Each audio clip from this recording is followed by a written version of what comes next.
I got up super early this morning to do one of the coolest hikes in Massachusetts. It's called the Keystone Arch Bridges Trail in Chester. These are the oldest train bridges built in the United States. They were built between 1838 and 1841.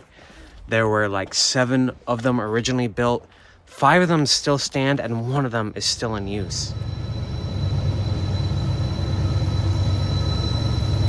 I'm here again with my friends Terry and Morgan, who I just went on a big adventure last week in the Bennington Triangle. No bodies. No bodies, unfortunately. We might find some today. I'm not sure. Possible Bigfoot tree in Bennington, but... Yeah, and there was a Bigfoot thing there. I'll discuss that at the end of the video. Right now, we just got to the trailhead, and there's actually a train paused on the bridges right now. Why do they pause like this? So the automobile industry really forced the train industry to reinvent themselves, so they make all their money on freight. So essentially passenger trains are guests on the rails. The freight just takes precedent, basically. Correct. And many places across the country, there's only one track. So if there's a freight train coming or a freight train that takes more importance, then somebody has to pull over and wait for the other one to go by. And it can be a long wait. So I've never seen a train paused on it like that, but you get a good view of the architecture of this bridge right here. That's all just dry laid stone. No mortar, no steel railings, no nothing. All held in place by that top keystone right there. Hence the name, the Keystone Arch Bridges. After you pass by that first arch, there's a little driveway that goes off to the ruins of an old building right through here. This was a former artist colony built by a dealer named Charles Farmer in '63. I discussed him in an earlier video. He actually shot his wife and was acquitted for temporary insanity in the 60s. There was a big trial, but what's left of the building, which was pretty impressive, is just kind of standing here off to the side of the trail. Those ruins are cool, but in my opinion, even cooler are these old stone foundations up here on our way to the arches. How old do you think those are? Those got to be 18s. We're coming up upon my favorite bridge here. It's the second or third one you come across. It's the tallest one, about 70 feet high. Best views right here. There's also a little info kiosk that tells you about the bridge's construction here. The chief engineer was no less than...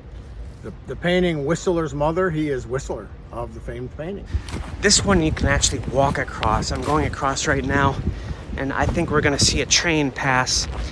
In like the 1920s, they moved the tracks to the other side of the river because these kept washing out. That's why they're abandoned now. Those are the new tracks right there. You can climb down to the bottom. This is just a beautiful pool right here in the Westfield River. I've bathed in that a few times. And you can see the keystone, that very center stone at the top. That's what's holding this whole thing up. Fortunately, I think this place is going to become a National Historic Landmark soon, which would be awesome. Hopefully they'll preserve it a little better. We're going to continue up the trail. Oh, I'm out of breath. Yeah, I think there's 3 more arches up the trail. So we're walking the old train bed, the abandoned stretch. It goes through this long trench right here, this ravine that was clearly dug, probably by hand. I don't see any drill bits or anything like that. I don't think they blasted in the 1830s. This is pretty impressive. These walls are probably, what, 50 feet high, 40? Yeah, I would say 40 feet. Yeah, this is very cool. We're going down that rail bed a little bit further, and we notice these foundations here, these concrete blocks. I'm not sure. You think there was a bridge that spanned across here? Yeah, there's a cable bridge across the river. Yeah, lots of cool stuff like this on this trail. This here's the second bridge that you can walk upon. I'll try to get up to the ledge. You can see how steep it is. This one maybe is even a steeper drop than the other one. Maybe 70 or 80 feet. This one has a great view. You can see how steep it is on both sides of the gorge here. That I think might be Gobble Mountain or something like that. Hard to tell in the video, but that is actually a very steep incline. I think the engineering here is really cool. Not only did they not use any mortar for this stuff, they had to cut every single stone into these weird angular shapes. It's like a perfectly constructed thing right here. There's some drill bit marks. You can see how they cut the stone. They would drill holes in it, score it, and then just drive a wedge in it to split the rock.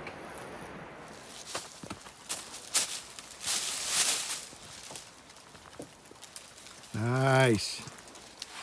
So we've come to the end. This is where it merges back with the modern tracks. But there is a little detour that takes you down to the river. They had settlements for all the construction workers who built these bridges in the 1840s. I think they were mostly like Irish and German. There might be some ruins down there. We're gonna go down and check it out. This here is the last bridge we come across. As you can see, this is newer, built in the late 1800s. It was built on the ruins of one of the old Keystone arches, now gone.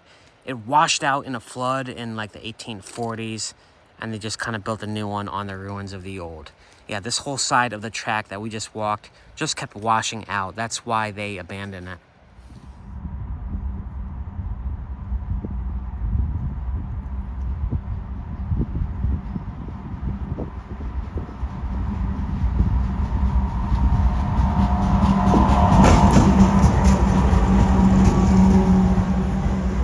We hiked all the way to the end of this Keystone Bridges Trail. I think it's 3 miles out, 3 miles back.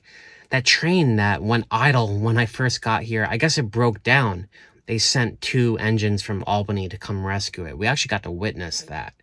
It just started rolling out when I got back to my car.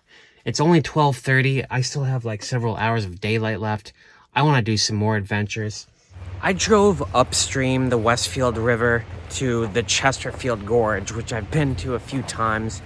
I think I just did a video 2 weeks ago here. I lost my drone in this spot, and then there was a giant rainbow or something. I don't really remember. It's kind of a weird video. But I love coming here because not only is it a dramatic landscape from Massachusetts, there's some history over here. I don't know how loud the river is, so I'll get nice and cozy with the mic. This right here is the ruins of the old Boston Post Road, which ran from Boston to Albany during the 16 and 1700s. Actually, during the Revolutionary War, after the Battle of Saratoga, they marched all the Hessian soldiers from Saratoga to Boston right over this road. They would have passed through late in the night, like around 11 p.m. when it was dark.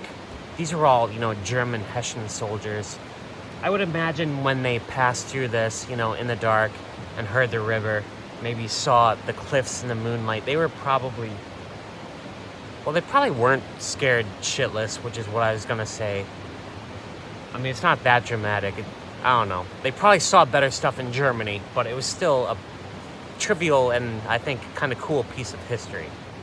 There are 2 great perches here at Chesterfield Gorge.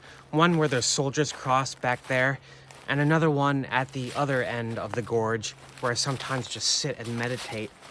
I don't think Massachusetts has the tallest or deepest or steepest of anything, but the landscapes we do have are completely forested in these beautiful deciduous forests. It's just so enchanting to me. Like, I'll go hiking out in the Pacific Northwest or the desert. Everything is just brown, and there's like 3 types of trees. It's just totally different landscapes here in New England, and this is a great one. It also offers a long trail that goes down to the Nightville Dam. Like, I could walk for, I think, 12 miles to get there. I'm gonna use what's left of today's light, stretch my legs a bit, walk down there, maybe catch some great views. That's the river down there, but I noticed this rock formation right up here, one of those, I don't know if it's glacial erratics or what, kind of a boulder pile. But you see, there's some makeshift rock shelters down here. Very cool. I think there's an even bigger one up here that might be a cave. I'm gonna go take a peek inside, see how far it goes. Yeah, I think something lives in there. That cave kind of keeps going. I couldn't see the end. It went around a turn. But I smell something that I am very familiar with, the smell of a bear. If you've never smelled a bear, it just smells like rotting corpses and rotting flesh. It's the worst smell ever. I smelled it coming out of that cave, so I'm gonna back away slowly, get back down onto the river path. I just love running across the river stones here, just like I like swinging on vines and balancing on precarious logs, all of which I did today. I attribute this to a 1980s Atari game called Pitfall.